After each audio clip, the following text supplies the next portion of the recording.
Hi, I'm Brian McLachlan and this is Deep Thought Balloon, little videos about comics, stories, pop culture, and other stuff. I want to talk drawing games. I am not a great singer. I've had a lot of fun singing karaoke in booths and at house parties with friends, and lots of people sing along to national anthems and happy birthday songs without too much worry. But those same people will often be too afraid to draw even a stick figure, especially if people are watching. Lots of kids love to draw. It's only as we get older that we become intimidated and give up on drawing. You can graduate from college with 3 degrees and not know what paints mix to get green. You don't need to know how to make art. And I think this happens because drawing becomes something you're judged on, but given no meaningful support to improve at. But I want to help you find the drawing version of karaoke, drawing for fun, with no pressure, to laugh at how bad it is, to celebrate how good it is. I teach these games to kids at school visits and at comic book shows to foster a lifelong love of drawing play, but adults could really use this too. So here's a couple of fun games to play.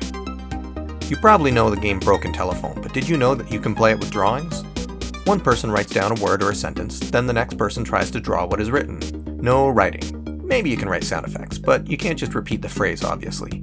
Then the top text is folded over, and another person looks at the drawing and writes what they think the picture is of. Then the drawing is folded over and passed to another player. They draw a picture of what the new phrase says. And then when you run out of paper, you write it at the top of another page and keep it going.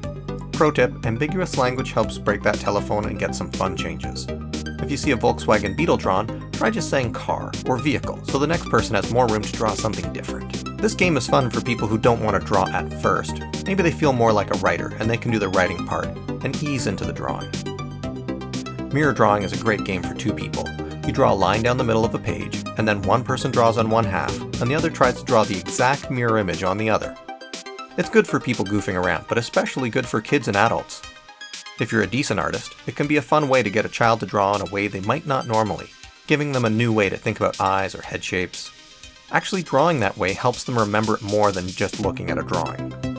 And if you're as bad at drawing as I am at singing, it's still good because you can give the kids a chance to control an adult. If the adult can check their ego about whether they do a terrible job or not and just go with the flow, they can have a lot of laughs.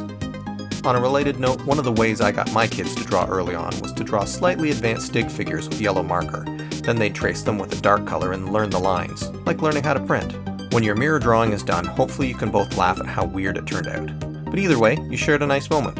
I'll have more games in the next video. Good luck and keep thinking deep thought balloons.